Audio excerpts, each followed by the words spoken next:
Welcome to another episode of the CarryTrainer Higher Line podcast.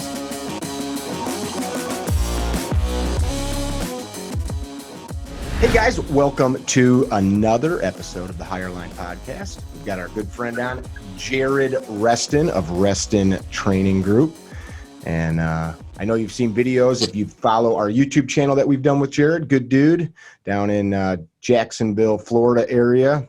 SWAT cop, sexy dancing beast, firearms trainer, tactician. What else could I describe you as? You're a good beer drinking swimmer guy that takes pictures and puts them on Instagram too. Hey, look at me, I'm swimming. Roll. How are you, sir? Good, brother. How are you? I'm doing really good. I was thinking about when I started prepping the podcast for today, like what we'd talk about, because everybody always wants to talk about you're the guy that got shot 7 times, big deal, blah, blah, blah.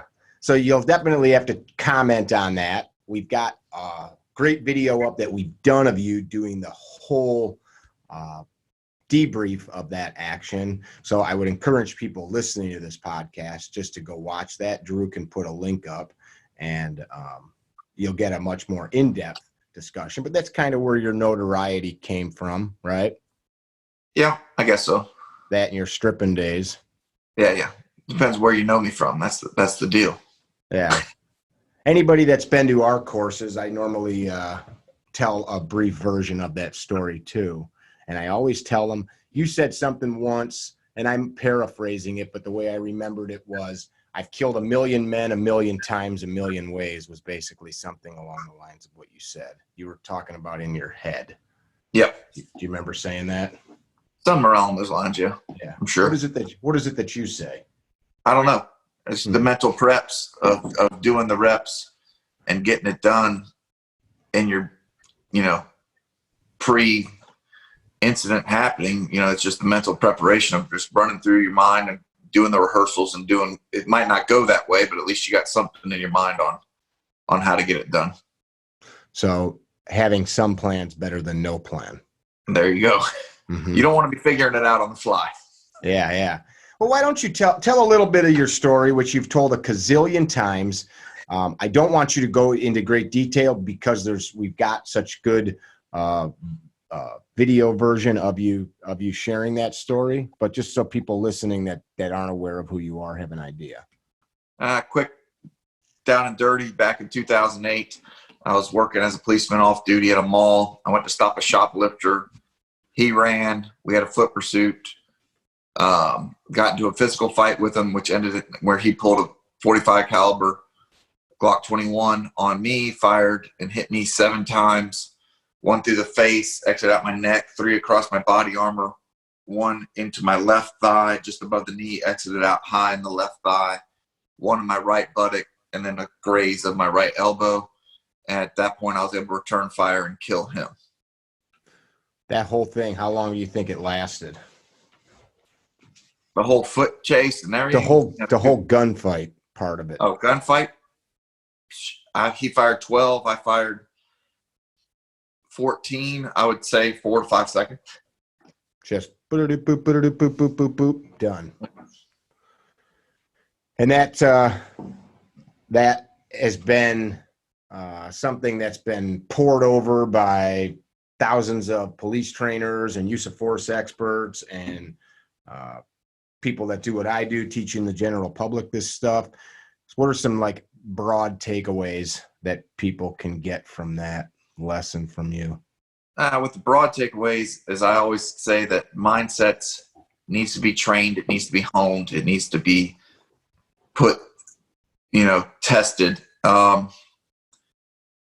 And to me, mindset's not always doing, dirty work. It's just doing whatever job needs to be done at that time under any circumstance, in any scenario. So just getting the job that needs to be done. And, big takeaways, there's a lot of luck involved in gunfights.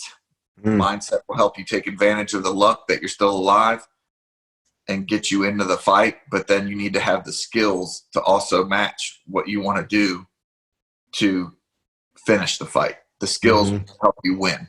mindset just keeps you in the fight. But if you don't have the skills to actually do what you're trying to do, you know, you're spinning your wheels. So you can be like super sure of yourself and be willing, but if you can't actually do the physical, mechanical skills, it's not probably going to go well. There you go. Mm-hmm. That makes good sense. You've been in police work a long time, kind of fitting to be chatting right now because you've done a lot of different jobs. You've been like a full-time SWAT officer for quite a long time though, right? Yes. Like 17 years. Oh, wow. 17 years full-time SWAT team. Well, Is that what you 16 said? now. 16. Coming up on Okay. 17. Okay. So that you're that is that Jacksonville County? Well, so Jacksonville, the city of Jacksonville is the county of Duval. We consolidated. Duval. Yes. Okay. Back in 68, I believe, we consolidated. So once we consolidated, it's kind of like a metro. So we wear blue. We're the Jacksonville Sheriff's Office, but we wear blue. The sides of our cars say sheriff, and the back of our car says police. So it's kind of just odd. It's odd, but it's really cool because there's not a lot of other jurisdictions within our jurisdiction. Okay, so you guys are the city police and the county sheriff. Is that what I'm? Yes. Do you guys have an elected sheriff there? Yes. Oh, okay. Interesting. And is that guy also the police chief? Well, we don't have a police chief because we don't have a police department. I got you. Interesting. So just setting the tone that you've been doing this a long time, what are your thoughts that you can share with the public on what's going on right now from a policeman's standpoint? Today is the 28th of July, 2020 for the folks in the future. I mean, some of the things that are going on need to go on and they're good. And then other things are just lawlessness and just people taking advantage of a situation.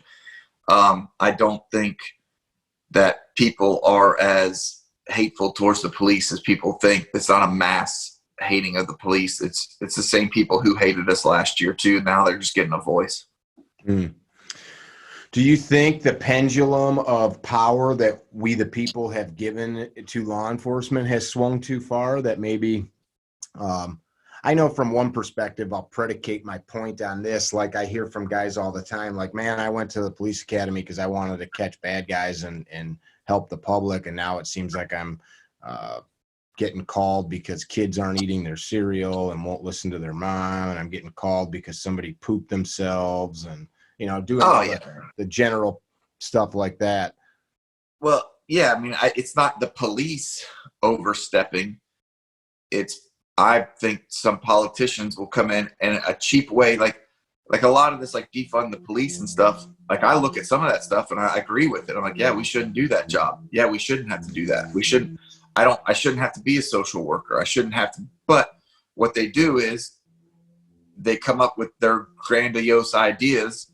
And the cheap way to do it is make the police do it because they're already there doing it. You know, They've already got them on staff. They're already there. So I'll give them 40 hours of training. You know what I mean? Like that's not, and it just takes away from really doing police work or like, you know, showing up to things that are actually breaking the law. I'm not a rule enforcement officer. I'm a law enforcement officer. I don't like when they put us as police in situations where someone can tell me to and I got, you know what I mean? I don't like that. I was just reading about what's going on in Washington, and the chief of police, I think it was at Portland or Seattle, that basically told the public, like, FYI, we really can't come do anything for you because the city council just tied their hands. Like, yes, they can't. Like, what's like? Why are we still here? Why are you still paying us? Would be my thought. But that's the totally other end of this. That's insanity over there. Like, you know what I mean? I don't understand how the good people can't just get up and just be like, we've had enough of this nonsense. And, you know, even like with Seattle with the CHOP or whatever you call that, like that wasn't like an abandoned factory. That was like people who lived in that area. Mm-hmm. And you pay taxes for just the main thing that you pay is security.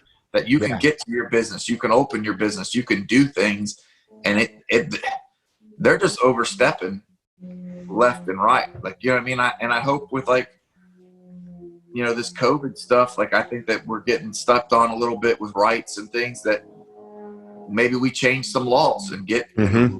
and really understand, because I think people have a base knowledge of the Constitution, but they don't have a practical knowledge because they never sat there and used it. If that makes That's sense. a big one. Yeah. So I know think exactly what you're talking about. like they're saying things and it sounds great, but you can't do that. Like, you know what you're supposed to be doing, but you're just not doing it. Give me an example of what you're talking about. So, like sometimes, like, you know, some governors are trying to shut down borders. mm-hmm. Like, no, like an American can't travel from, you know, this state to this state. Like, that's, come on now. Like, you know what I mean? You don't have the legal right to do that. Right. Like, I'm just like, yeah, come on. It sounds all well and good. And then they're going to say, well, it's, you know, under a state of emergency. I'm like, just don't do that. Like, don't do that. Don't do that. How's law enforcement changed in the couple decades you've been in it, from your perspective? Because of course you're just in one part of the world. Yeah, I mean, with us, I mean, it's changed, but nothing crazy. I think we are becoming very like technology driven and getting away from some things. I think the TV shows, if you don't have DNA evidence and a confession on film and not like, then people are just getting off. I think we're getting really lax on certain crimes, but what the thing is you target certain crimes and things because it's been proven that, yeah, maybe that guy is a violent person, but I can get him for this, then get him for that, and then just put him away. And then he's off the streets and doing things. But, you know, it is what it is, bro. We've had 2 murderers recently in our community get sentenced. One of them, her and her husband brutally beat their 5-year-old son. What ultimately killed him was her bludgeoning him with the handheld shower head. Both drug addicts, terrible abuse. And then they buried him in a cornfield not far from our house in a Tupperware container. She got 35 years. That was it. And then we had another guy commit a murder. And it wasn't like is gruesome, but he still murdered another human being. He got 20. It's like the public, we used to fry people with electricity. Now we give them 20 years and send them on their way. Yeah. Is that a child or a dog? My dog. Oh. Thor, get up. I saw the hair. I thought maybe it was you're not a kid that small. No. That's funny. He wanted up. Up. Let's talk a little bit. Let's talk a little bit about Reston Group. You guys. Right. So 20 years ago, as you know, there was maybe 24 reputable people in the United States, maybe 36 that you could go to get training for firearms and tactics and the like. Now there's hundreds of good people. Why come to you? What do you pass on? I just think that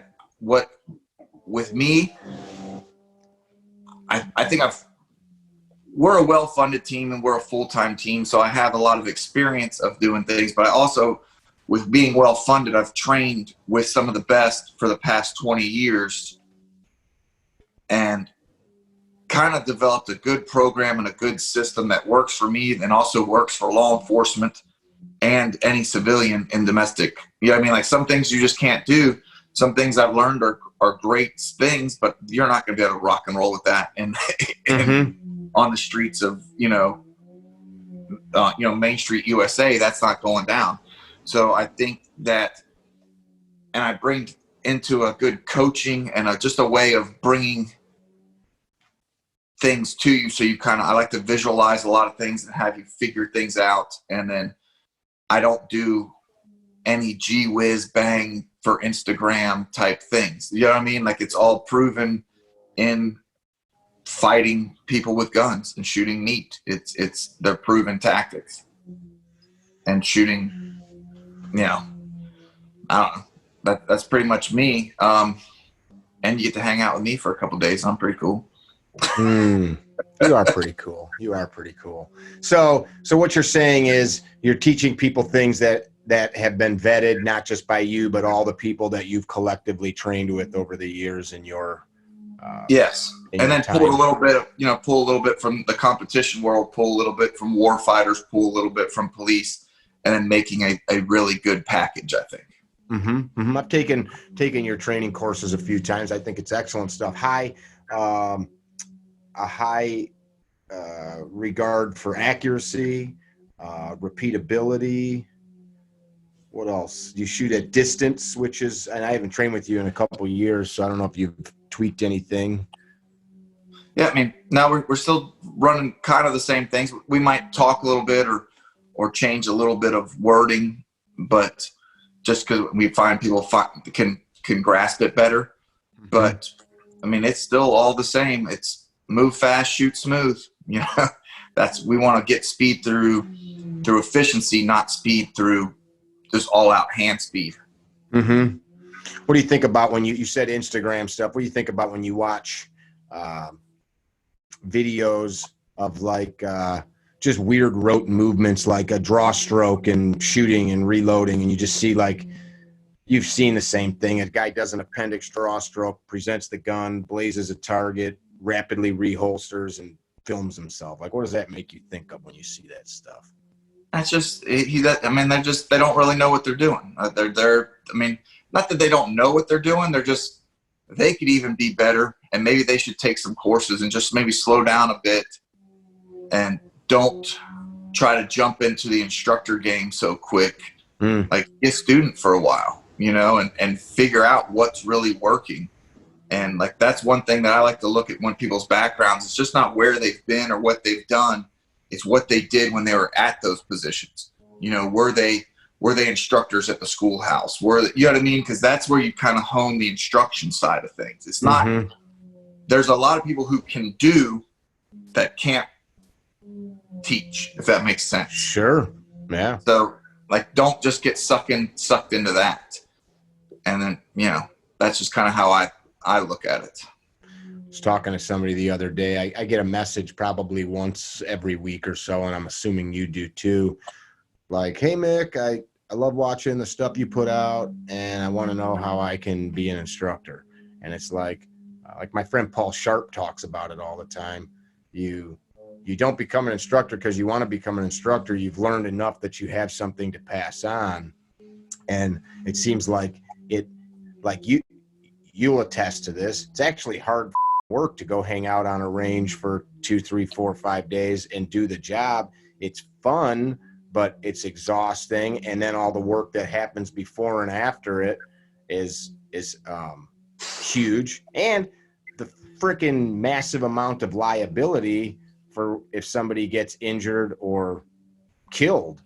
Yeah. I think a lot of people just think more about this is so cool. I get to go shoot guns and make some money, and you know what I mean? Yeah. You don't make as much money as you think you do. Yeah. That's totally true. Yeah. And now as the market gets more and more saturated by people doing it, it's even harder. But I mean, I think some of these guys that are out there, they've earned the right to try. I mean, we've been fighting a war for almost 20 years. I mean, there's dudes coming out that have serious, hard earned knowledge, you know what I mean? Heck yeah. And, when I started my career, we didn't have those guys. It was a lot of mill units were training with police because police were the ones getting into action, doing CQB and things like that. Now they've had 20 years of hard fought knowledge, and they can pass it on. So there's a lot of dudes that are doing good things. Yeah.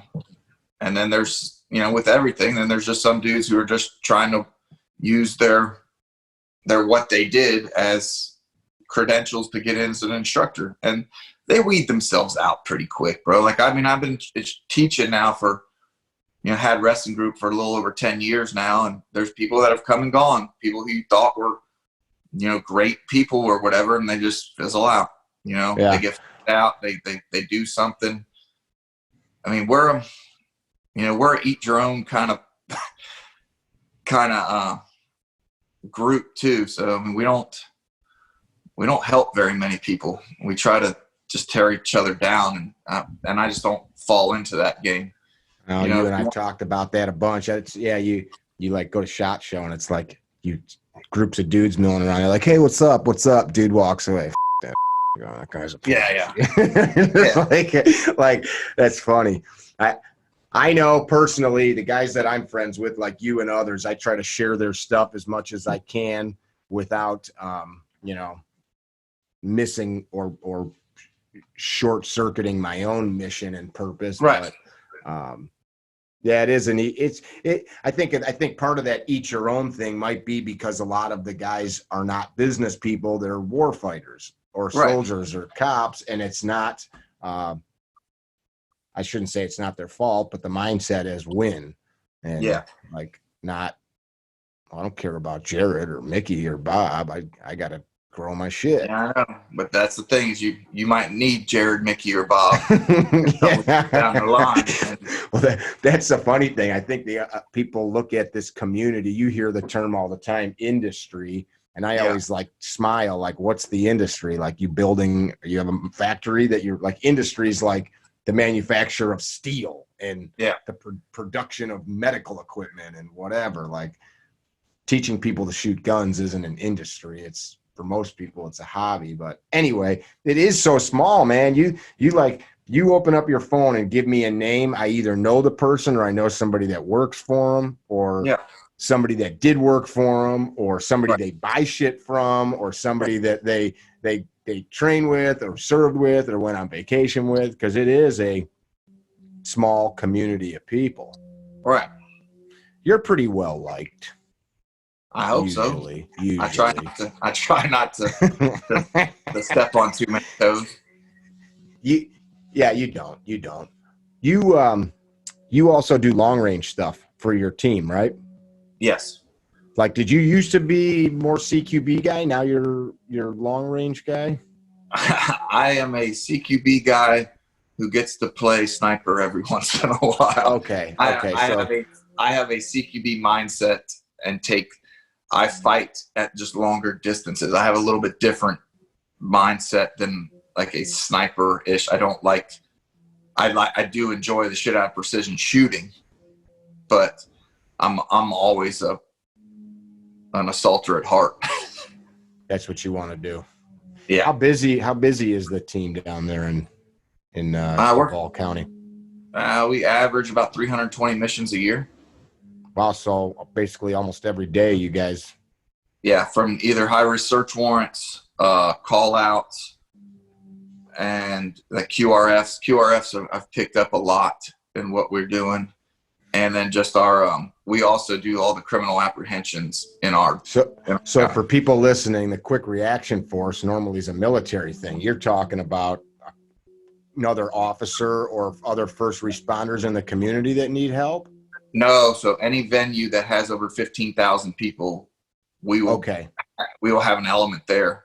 Okay, just respond. Waiting to react. Okay. Yeah. Okay. So, ever since, Vegas shooting. Okay. Like that's kind of a known. It was before we'd always have them at football games and stuff like that and large venues. But then now we have them at concert. Anything that, is attracting big crowds, there's normally a hidden force somewhere. Gotcha. That's a good thing. And you were saying after that, you said QRF. The criminal apprehension. So we always, for anybody who's wanted, we don't work the cases, but we always, once homicide, robbery, sex crime, any violent crime, criminal gets a warrant, it comes over to our office and we go and get them. You go collect them. Yep. That makes sense. Well, you guys spend all the energy and time training to do that and not get hurt or killed. So that makes good sense. And you've got all the tools. Yep. Yeah. Tell us a good story. I got plenty of good stories. What kind of story? Pick a good story, a story people would like to hear. Tell it. People right now in the future, because we're recording this now and it'll go up in the future. They're sitting in their car or they're on their treadmill and they're listening. Tell them a good story. It could be funny. It could be scary. It could be grotesque. It could be sexual in nature. I got tons. I don't know, bro. I'm not one's coming to my head. Pick one. Tell us a good and interesting story about things not going right when you went to go collect a bad guy. They very rarely go right. You know what I mean? I got a funny story. Okay, let's hear it. So me and my partner Chris, this is when we were on patrol working together. So this is a long time ago. Chris was off one night. A car crashes into a retention pond, flips over. Me and another guy have to swim out and pull some bodies out, and we get like a life-saving award and all this stuff. Well, Chris was all upset because he wasn't there that night and he couldn't get it. So this is like 3 weeks later, we get dispatched to a dead guy, and we go in, and this guy is 500 pounds of just dead guy, and laying in his bed. And Chris like touches him, and I can feel a pulse. And boy, he wants that bad. He's on and trying to do chest compressions. But the dude was long gone. Yeah, I was like, that guy's dead, Chris. Like, you know what I mean? And dead people freak me out. You know what I mean? So you just wanted to go wait outside for the coroner. Yeah, I was like, let me just wait for the, you know. And then we're sitting there, and he's like, after he tries to get him to come back, and he just wasn't coming back. He's like, all right, well, this is fine. So when we come back out, I was like, well, wait here. I got to go grab my computer. And I brought my laptop in and started writing the report. And I'm sitting there, and he's like, hey, man, I'm going to leave. And I was like, whoa, you ain't leaving me with a dead guy in the other room. Like, you're going to have to stay here with me. So we're sitting there, and then the coroner, the funeral home people get there. And it's just these two skinny dudes. And they're like, so they're like, well, how bad is it? And I was like, I don't know, fellas. I don't know if y'all are going to be able to get this. And they walk in the room. They're like, God dang, there ain't no way I'm going to be able to get this dude out. Because it was like an apartment. And you went down a skinny hallway. And there was like an air handler. And then a bedroom left and right. Like a T intersection. And they couldn't get their freaking gurney or cot in there. The gurney down there. So they're like, all right, well, we're going to need y'all's help. And I was like, fine. So then we go in there. We got the gurney in the family room. We're trying to move the guy, you know, as best you can. He's all of 500 pounds easy. So we got him in the sheet, and he kind of comes off the bed and then folds, and his leg folds underneath him. And I was like, hold on. That also made me bone sticking out. But I think it didn't do any. It was just the way it was. There was nothing out, but it was like it was unnatural for a man that big to have his leg bent that way. So then we had to fix it, and then we get him out into the hallway, and then into the family room. And then we were going to lift him up and put him on this gurney. And it was like a 1, 2, 3. It's 1, 2, 3. We get him on the gurney, boom, and the gurney was made for like a 120-pound female. No, bro, he rolls off the other side onto the coffee table and smashes the coffee table. I mean, it was a comedy of freaking errors to get this dude finally in there. And we had to pick him up off that. And I had to straighten up the coffee table. I mean, it was just a damn nightmare. But it was funny. It was a good story to have. I think the public oftentimes, you know, I talk about this sometimes. As it's actually relevant now, we as a society have so insulated ourselves from the unpleasantries of life. Like, our toilets flush and take our poop away. The trash man picks our garbage up. We don't have to dig a fire pit like many people in the world do. And the dead people, somebody comes and collects them. We don't have to go bury grandma or grandpa in the backyard. And yeah, it's like, we assume like, okay, somebody will take care of that. And then we forget who has to actually fight the 500-pound body through the apartment and down the stairs. My dad, who you've met several times, used to work for a funeral home doing that job, going out and helping pick people up. And he'd have stories like that. Because if it's all you do, you're going to run into heavy people. Yeah. Yeah. So if you're listening, be kind. And if you're heavy like that, die near a big door. Yeah. Yeah. That's terrible. You also work with some companies in this industry. You work with various companies. I know for a while you were doing stuff with, and you still are, with Victos, right? Yep, Victos clothing, yes. Who else? So I'm attached to Victos, Aim Point, Hodge Defense for rifles, pistols, Chambers Customs. He does my professional series, like 2011 style pistols. Yeah, you call it the Regulator, right? Yeah, the 2019 was the Regulator. The 2020 gun that's coming out will be called the Ness, and then the Ness, like Elliot Ness. Like Elliot Ness. It's a lawman. Got it. I go lawman themes. Got it. So Elliot Ness, the gun, and then Badger Ordnance, and then Leupold, Oakley U.S. Standard Issue, and also Galvion helmets. And for body armor wise, Safariland, most definitely Safariland, and then Velocity Systems and Blue Force gear. And the reason that you're chuckling with Safariland is their vest saved your life. Yes, without a doubt, it saved my life. Yeah. You got hit a couple times in the chest, right? Yeah, 3 times.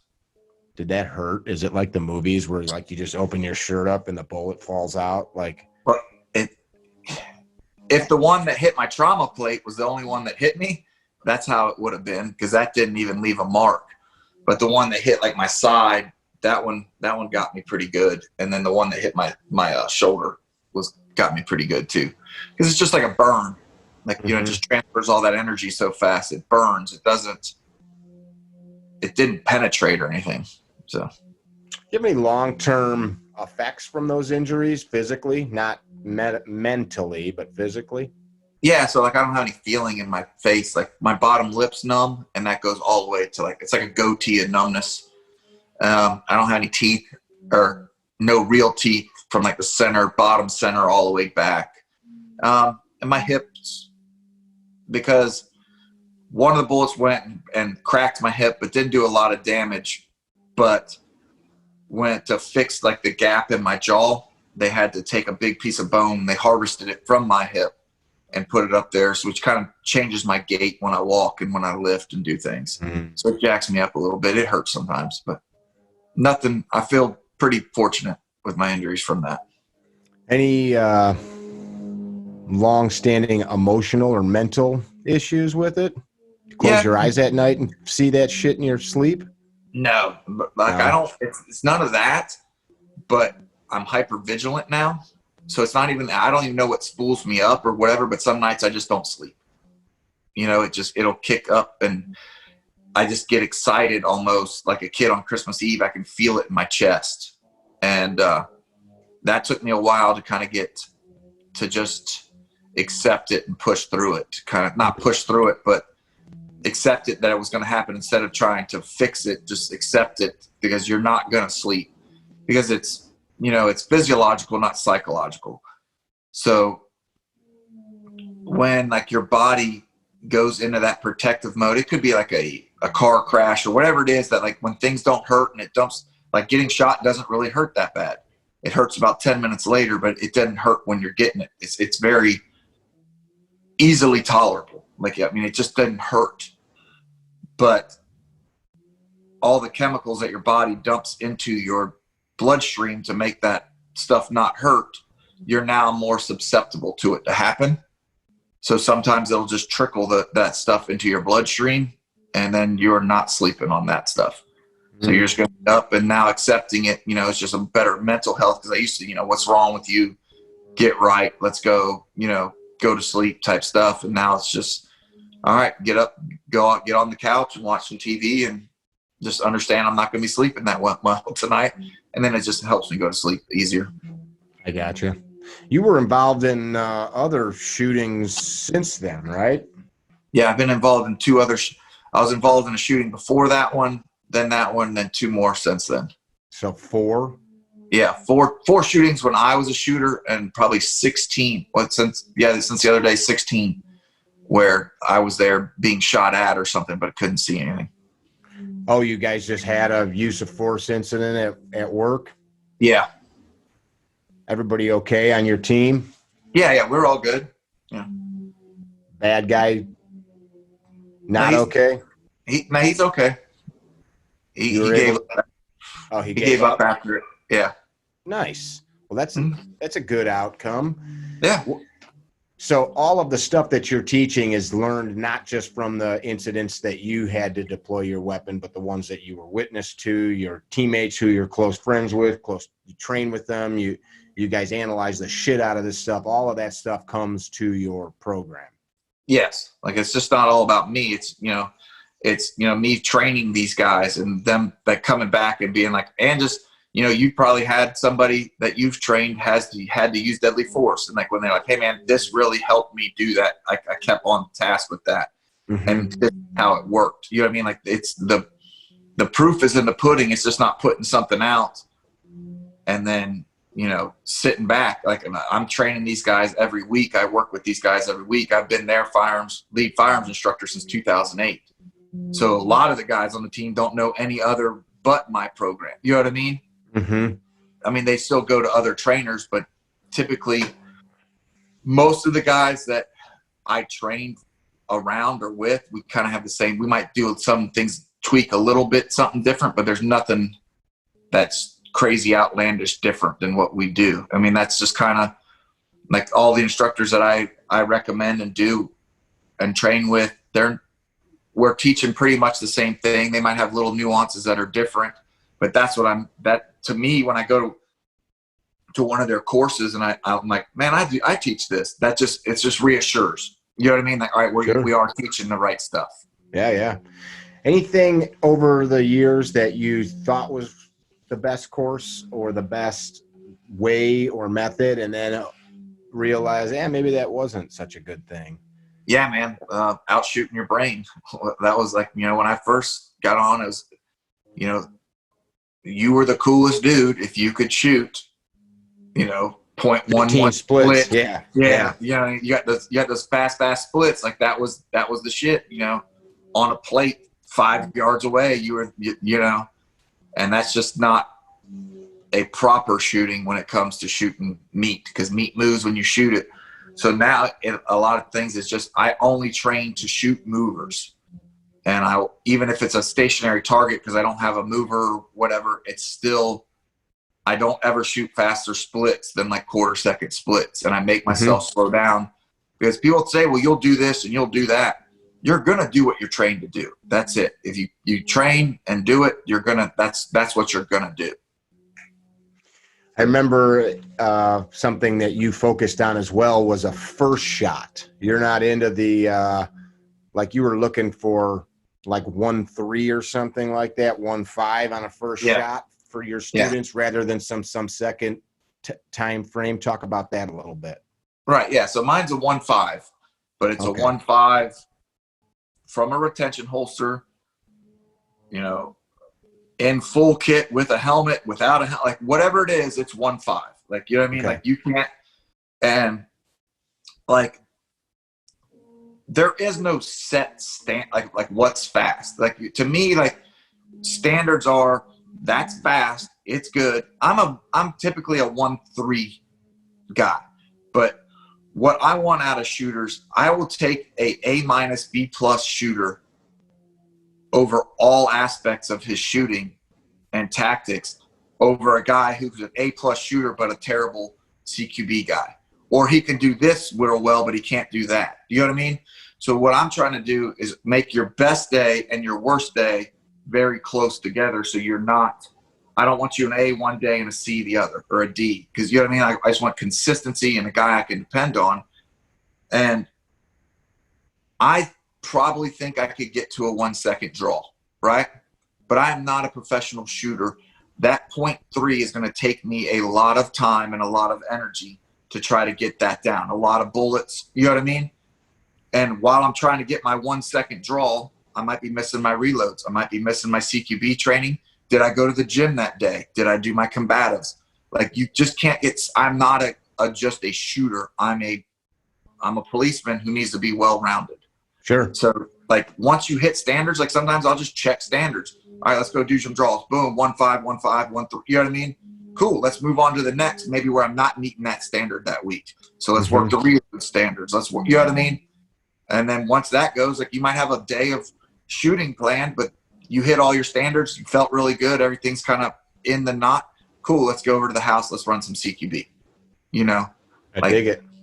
That's what I have to feel about it. It's not just one aspect of how hard do you have to work to get that 0.3 off. Mm-hmm. And is it worth it? Is it worth it? Yeah, is the juice worth the squeeze? Your split time stuff, for people listening, if you're not into the shooting sports or into training, it's the time between shots. So if you shot 4 times in a second, you'd have a 0.25 split. And it's become, like Jared said, faster is better. But the thing you talk about often, stuff that Bill Lewinsky, Force Science Institute, kind of popularized, was this study of response and stimulus. And you're suggesting that a person shouldn't shoot faster than their brain and vision can comprehend what's happening. Right. I mean, it can't happen. You know what I mean? And I did it. That's why it became my last shooting I was in years ago. It was like 3 yards away. I had a rifle. We were actually leaving the range to go to lunch. And I remember this story. Guy tries to kill his wife in front of us, and then it just ended up being a suicide by cop. But like, it was a burn it down day. You know what I mean? We were burning it down on the range, 5 yards, just, you know, driving guns and running triggers. And when that guy went for his gun, I started on his body and I moved to his head and I hit him in the head. And then when the smoke cleared, you know, when it was all said and done, he was done. And there was 2 holes through the windshield of his truck where his head was. Very tight together. Great group. It would have looked great on paper, but paper doesn't move when you shoot it, you know? So I had good recoil. I had everything that was there. But when I think back on that shooting, I don't ever remember the dot not being on his head. You don't remember so the dot was there in your mind's eye when you pressed the trigger.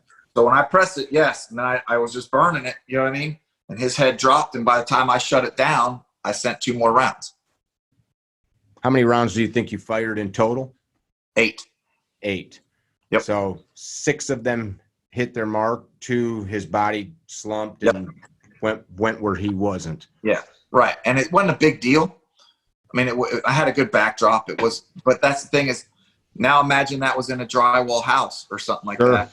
And keep going. I'm gonna show you something. All right, and I'm sending rounds through drywall that are hitting teammates or hitting something that doesn't need to be hit. Yeah, like an innocent. So this is that girl. I printed this. I'm doing a piece on it later today. This is that girl that died in Hollywood the other night. The video that's all over the internet right now, where those couple guys got in a fight. Guy drew his pistol and he sent like 6 rounds into a crowd. That girl dead. Not the same, but not what he was intending to shoot. And it happens. It happens a lot. It happens a lot. And a good one for me is LAPD does a really good job of putting out like a lot of their shootings and a lot of their dash cams and videos. And they put one out. It was the Trader Joe's shooting. Bad guy needed shot. I mean, it was a long pursuit. They're shooting. It was, and I think it just goes to their training. Bad guy gets out. He's shooting at them, but he's running across the front of a Trader Joe's, and they're shooting their rifles at him, sending rounds into the Trader Joe's.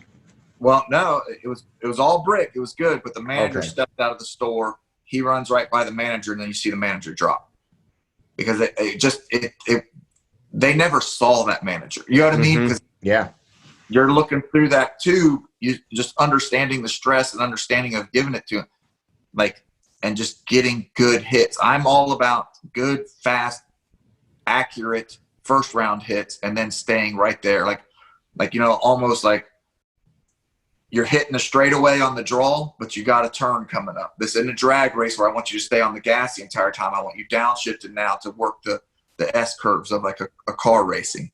So you see what's happening. Yeah, come in fast and get it, and then immediately downshift into, now I'm hitting them. Now I'm on my line, just staying on my line and giving it to them for the rest of their life. That's a good way to put it, for the rest of their life. Yeah, you see those things, the public sees them, and of course we're all so aware nowadays because everything's filmed, and we say, how could they do that? They just shot that manager, and you said they didn't see him. How could they not see him? We see him in the video, and folks, I think we all do this, but we're not aware of it. We can't see everything. That cop didn't see two things, just like when we put our sights up. We can't see the front, the rear, and the target simultaneously. Our vision's constantly shifting. That's without any stress or any duress or adrenaline dumping through the system. Yeah. And that's all stuff that you go into in depth in your courses, which is often overlooked because nowadays we got so many dudes that are practicing just the how fast can you do it. And it's funny because a lot of them are teaching the how fast can you do it. And then they say, well, I'm not teaching tactics, but they're teaching the shit to cops, to people that carry guns to protect life. And that's what the people are paying to learn is just the how do I go faster. Yeah. And you got to separate it. You know what I mean?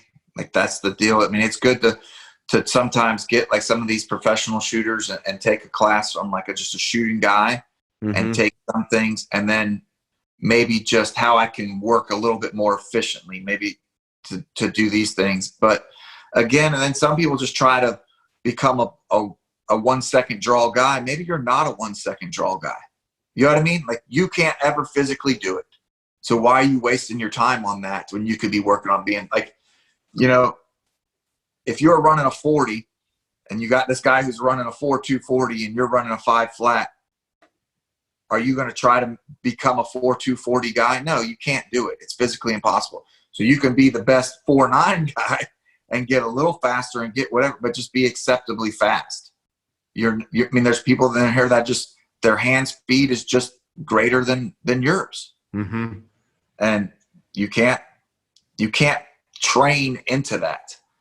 Reaction time, all that stuff. Yeah. Yeah. Robbie Latham still has reaction times that are measured to be faster than some young men. Like he's like got like shortstop level reaction times. Yeah. Burned into his DNA. And he had that when he was born with, like, you know what I mean? That's just how he didn't train that up. He's honed that, but he had the natural ability to begin with. Was there ever one of these stories of all of these violent scenarios where you guys did an after action and said, we missed this thing, we need to be training this thing, we here and we never even thought about it? Was there ever anything like that popped up? We'll always find something. There's always something wrong with something. And we'll turn it into like, there's nothing blatantly dangerous or anything like that. Yeah, I don't mean that, but yeah, I know. But like, yeah, I mean, we do that all the time. I mean, that's how every good organization should debrief their stuff and be like, yeah, we probably should have done this. And a lot of times it's just people getting focused and getting distracted out of the team element side of things. And now we're working as individuals and they probably wandered somewhere. They went to somewhere where they shouldn't have went to because it could have got dangerous for them. You know what I mean? Or took someone else's shot away because you put yourself between them and the target or them and the threat. I see. That's interesting. You carry a gun every day when you're not at work? Oh, for sure. I knew the answer to that. I just wanted to hear you say it. You're so you sell these fancy guns like the Regulator and the Ness. Do you carry those kinds of guns? I will carry shit. Hold on. Uh-oh. You back? Am I back? All right. I'll carry the Nest. I would carry my Regulator on duty if I was allowed to.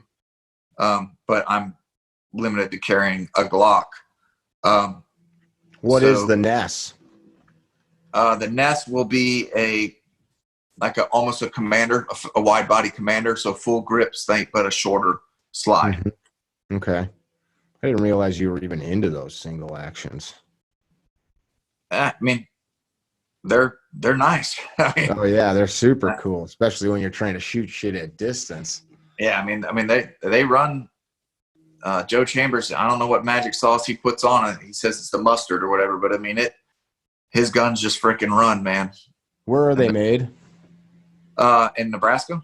Nebraska. Okay. Yeah. So you like his stuff clearly over some of the other high-end, newfangled single actions that are out there. Yeah, I mean his is high end. It's not, but it's hand built. It's not. Looks aren't his thing. You know what I mean? I'm not that looks aren't his thing. His guns are beautiful, but it's functionality. Gun's gonna run. It's gonna work. It's gonna be super accurate. You know what I mean? And it looks cool. What's the nest chambered in? 9mm. It will be 9. Was the regulator 9 too? Yeah. Okay. I never saw one in person. That's cool. How many of them are going to be made? 25 of them. Okay. We do 25 a year. So it's kind of a cool item where one day when you're gone, somebody can be like, I got the regulator. Yeah. Yep. It's pretty cool. Why don't I have a regulator? You need to get on them when we announce the nest, then you can have to get on it. I don't know if I can afford that kind of stuff. I got grandkids to think about in the future. You got live, love, laugh signs to buy. You got stuff you got to get. That just says just laugh. All it says is that. And repeat. Live, laugh, love, repeat. Live, laugh, love. You're such a jag off. What's some advice you'd pass on to people? We get inundated, like you just talking here about training for speed, and then people, Muhammad Ali got knocked down, right? So yep. You spend all this time training a certain thing, and you weren't aware of the trouble, or you went to a place you shouldn't have, or you die of heart disease. Like, what's some of your advice for people to living in just being aware of your situation? Like don't get into a fight that you don't need to be in. Like, don't be eager or go looking for fights. You know what I mean? Anytime you enter a fight with somebody, you're giving a fighter's chance. Everybody has a chance to win. There's a lot of luck involved. There's a lot of things involved with guns. And so, like, I wouldn't go looking, like, go to a protest and try to drive through it, or, you know what I mean? Just avoid that. If you're caught in it, then you're caught in it and you got to do it. But don't go looking for it, and just be prepared and be trained up for when it finds you. Because sometimes it will find you, and then you just got to make sure you do work. Seems like the lines now are so muddied between what is justified and righteous for people to protect themselves, especially cops. It seems scary. Like, what is normally so cut and dry now is you see these people running folks over. Well, yeah, he ran him over because they're freaking smashing the windows out of his car. Like, right. That's the thing. Talk to him. It's always going to end. I hopefully the justice system works, but now it's these state's attorneys and district attorney. They politicize their job, and they're politicizing the law, which isn't right. Mm-hmm. And like, one thing that I don't like about body cameras for police and things like that is it puts no human with a conscience wants to watch another human die. You know what I mean? And when you see it, you start thinking, like, well, if I feel that bad, then it was wrong. When it's probably not wrong, but does that make sense? 100%. So then you're acting off emotion rather than just having some things like, this is cut and dry. These are the facts. This is what happened, blah, blah. You know what I mean? And then you can be like, okay, I can see that. Mm-hmm. But no one likes to watch it. And you shouldn't want to watch it. Like, it's horrible, With all of the use of force scrutiny that's happening, I've had family members and others say, well, look at that. That was horrible. Yeah, it was horrible that person did what they did and had to get shot or tased or maced or beat or whatever. That's not cool. But like, what is the alternative to it? Like, and we hear this so much. Well, there's X amount of people shot every year by police. Okay. Like, well, what are you going to say? You don't think that's horrible?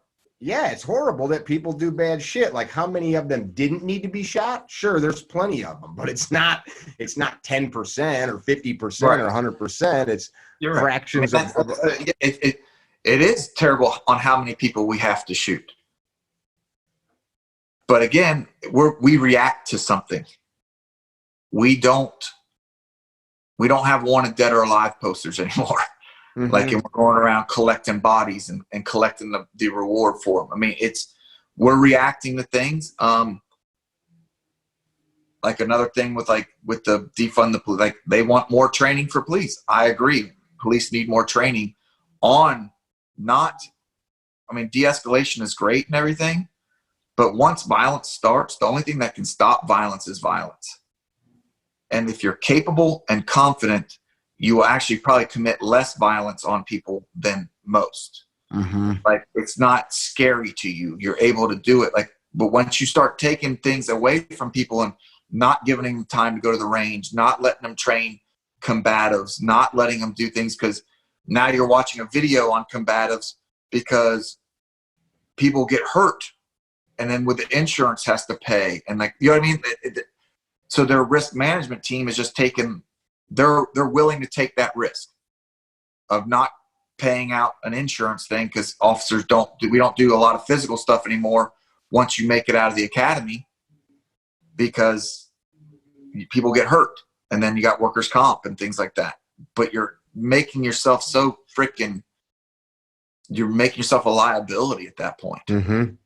So we need that training. We need to get up and get going, and we need to start, instead of teaching us on stuff that we shouldn't be doing in the first place, let's start training the stuff that we do to enforce laws and get after it. Mm-hmm. So all we the people problems. I tell people constantly that talk about this with me. It's Jared Reston doesn't set the policies and procedures for your police department. My sheriff here, well, not just the policies and procedures, but what laws you're going to enforce and how you're going to enforce them. The state legislature does, the city council, the county boards. They create all that shit, which is made up of all of our neighbors. And I think people have a hard time grasping that. It's a mindset of either being a citizen of the republic or a subject. And I'm not a subject. Well, I think that we get the bad look because we're the ones enforcing these stupid ass laws. You know, like, in New York City, what the hell? The guy with the chokehold, where the undercut, it was like 3-4 years ago. Mm-hmm. Mm-hmm. I can't think of the name. Well, do you think, like, when he was a kid, that he was enforcing, that guy was selling single cigarettes, and that was a task force to go after people selling single cigarettes? So do you think that kid growing up was like, I want to be a cop. These single cigarettes killed my brother, and I'm going to put an end to this? No, it's a plainclothes detail. It's a good job. It was, you know what I mean? So if you don't want people enforcing these dumbass laws, don't make them dumbass. Don't make them laws. Mm-hmm.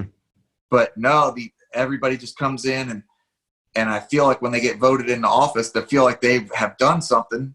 They got to back a law, or they make a new law, but it doesn't kick other laws out. All we're doing is getting more restrictive over time. And now we've got so many dumbass laws that you can't really do anything. That is why I do think a lot of what's happening is good. This pendulum where we've added so much. I mean, I can't, in certain areas around here, trim a tree without a permit on my own property. A tree that I may have planted myself from a seed, need a permit from my city to trim that tree or plant a tree on my property that I paid thousands of dollars. You know, shit like that gets crazy, but that pendulum's gone so far, and the people that push the pendulum are not the ones that are going to push it back the other way. So now we've got people burning cities down, and we don't like it, but that's kind of that is the ability that a lot of those folks have to be heard.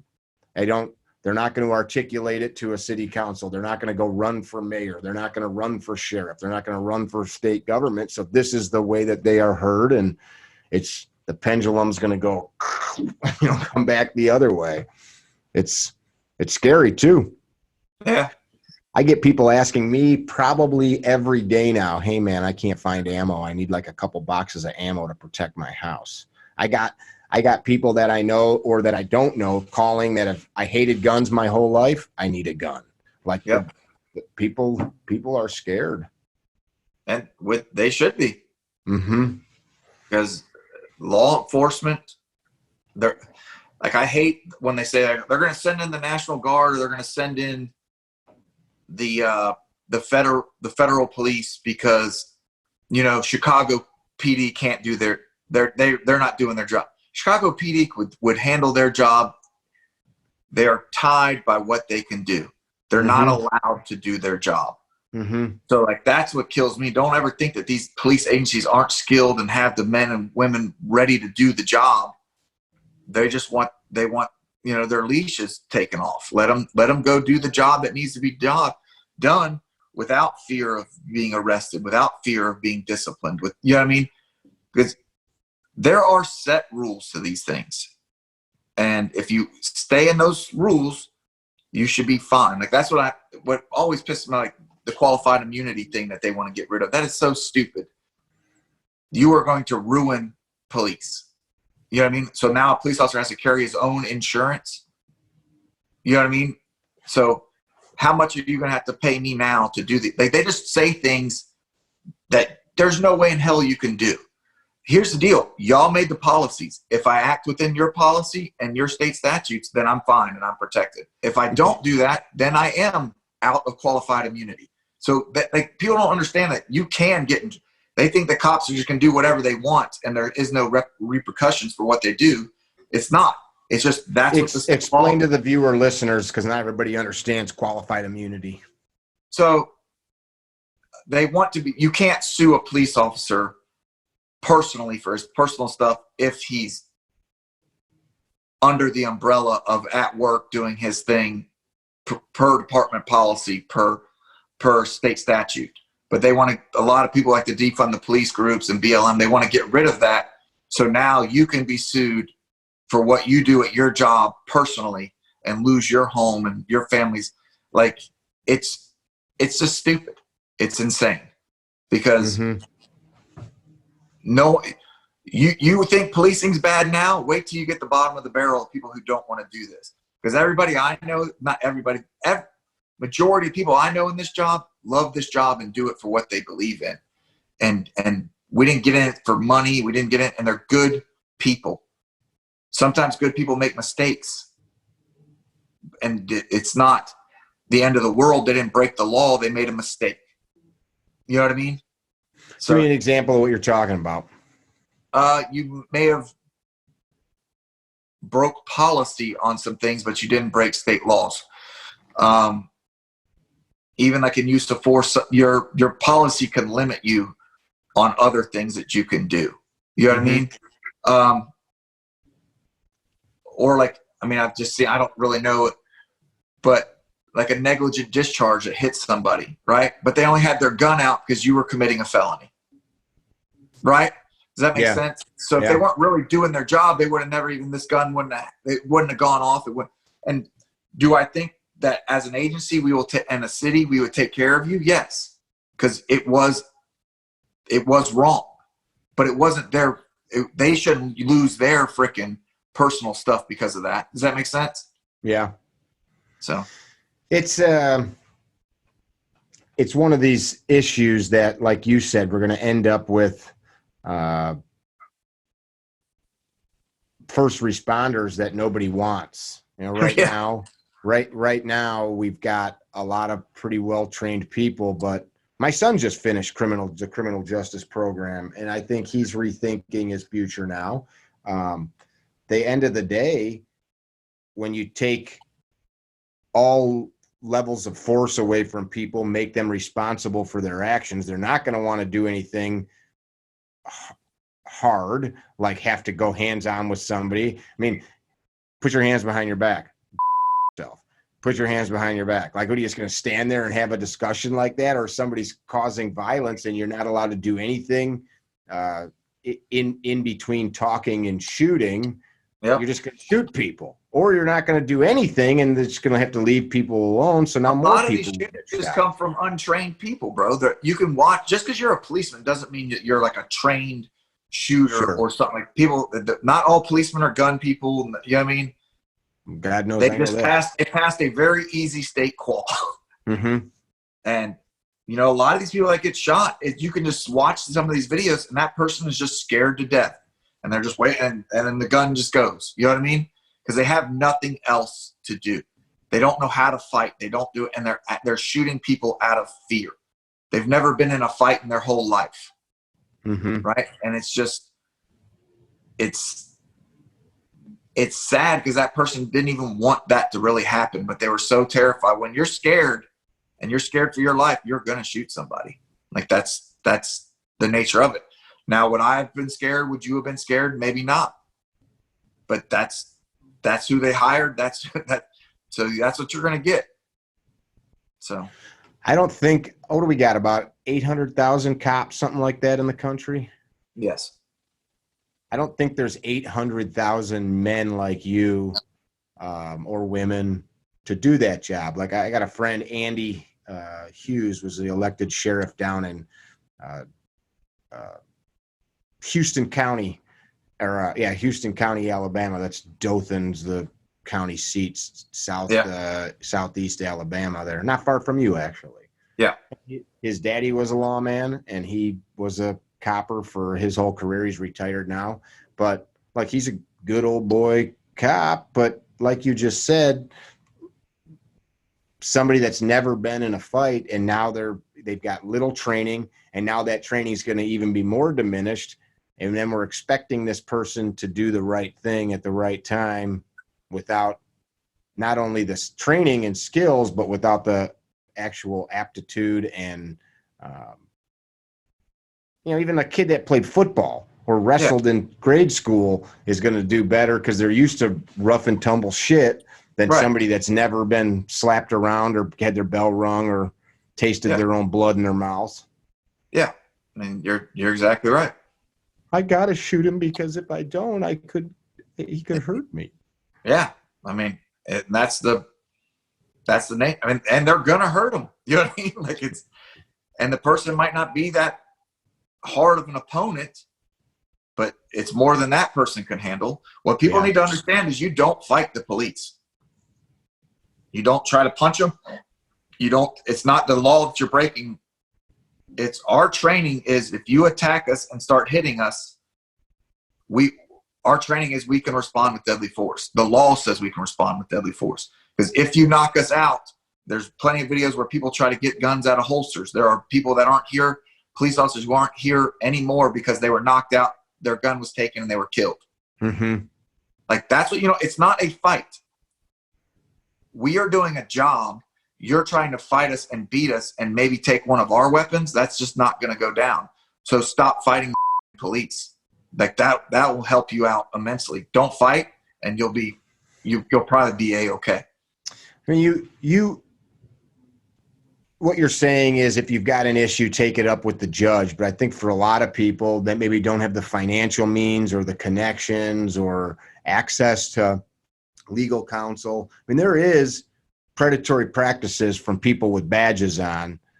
Somebody just sent me a video today that the cop's losing his job, and it's some pretty shitty stuff, both the officer's body cam and the person in question. It was just stupid. There was no violence, but basically the cop was emotional. The person that he was speaking with knew the law, knew his rights. He wasn't being argumentative, but the cop didn't like it, so he got emotional about it, and then it turned into there's tons of that. And I'm not going to say it doesn't happen. There are people who you step on Superman's cape or whatever it is, and you can argue all day, like with a policeman. You know what I mean? But the end of the line, you're not going to do yourself any good. Sure. And everybody's going to get emotional, and And I'm here to tell you, not all police officers are, the same. Not all departments are the same. Not all states require certain like there is no national standard of law enforcement.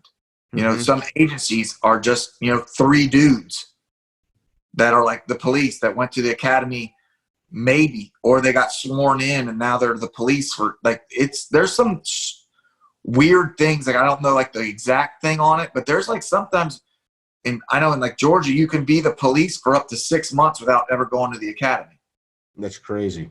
And then you can get hired by another agency and then do another 6 months there. You know what I mean? Like and you just kind of bounce around a little bit. And you never get like a basis of constitutional law, and you're not certified. You have 6 months to be certified. You know what I mean? Like there's some things that I understand. Maybe there needs to be some standardization in law enforcement. I come from a great agency, like we're Triple Crown accredited, and you think that that's kind of stupid. Like, who gives a shit about accreditation, Triple Crown?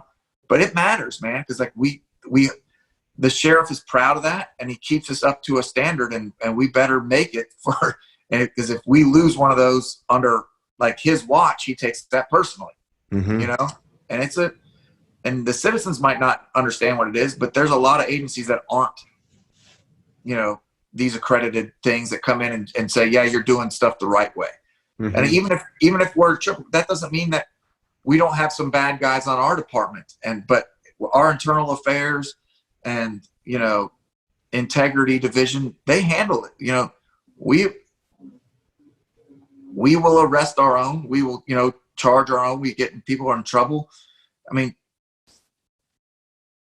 good cops hate bad cops worse than anyone else hates a bad cop. You know what I mean? And sometimes they're just criminals that get badges. It happens. Yeah. I wasn't trying to point out there's bad cops. I'm just saying that you do have those situations, and unless you're willing to kill that person and to not get handcuffs, your best bet's going to see a judge about it, because you can't. Yeah, you're going to have to. Yeah, you're fighting the state legislature is the thing I try to explain to people. You're not fighting the dude with the badge. You're literally fighting, and even if he's wrong, or she's wrong, you're literally fighting your whole state government, because that's what the person's powers come from.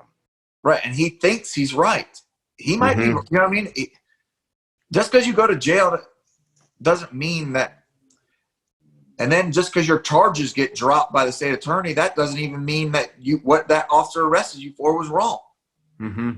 It's just sometimes there's, well, we're not going to prosecute that because we're not going to do this, or you know what I mean? Like they drop charges all the freaking time, and then you act like it's, well, that was an illegal arrest. No, they just can't prosecute every single case that comes across their desk, which is good. Yeah, because a lot of that stuff can get to be crazy. Yeah. If people want to get a hold of you, how do they find you? RestonGroupTraining.com is the website. On Facebook and Instagram is Reston Group. Just search us up. We're on all social media. Send us a message. Is there a hyphen or a underscore or anything in that? Reston _group on Instagram. Okay. And then on Facebook, it's just Reston Group. I always ask people when we have a discussion like this, if you never run into the folks that have listened, watched, what would you pass on to them? If this is the only time you ever get to connect with a person is now, what would you leave them with? Just be a good person. Be a good mother, father, friend, good member of society. And like, to me, that's creating all society, all portions. That doesn't mean that you have to be a tough guy, a gun toter, or what, just be a good person and have skills to help others. Don't depend on others for everything. Be the person that someone's going to call you to come help them when they're in trouble. I dig that. I appreciate you, man. I'm glad that we became friends. I met you years back in Michigan, and we hit it off, and you still send me creepy pictures from time to time, whatever. I will respond with a creepy picture. So let's not get it. You guys listening, I hope you enjoyed it. This episode was brought to you by Gunfighter Gun Oil, available at CarryTrainer.com. If you enjoyed the podcast, if you enjoyed listening to Jared pass on some of his life lessons and history, share it with friends. Leave a comment, whatever platform you're listening to this on. Leave a comment and tell us what you thought. And if you get a chance to train with him, if you're into that sort of thing, you will be using your money wisely. Jared, I appreciate you, man. All right. Thank you, brother. Of course. Be well. Visit our website, CarryTrainer.com, for information about classes held throughout the U.S., CarryTrainer apparel, and upcoming projects. You can also email us at training@CarryTrainer.com for information about setting up your own private course or speaking engagement. Training@CarryTrainer.com or CarryTrainer.com.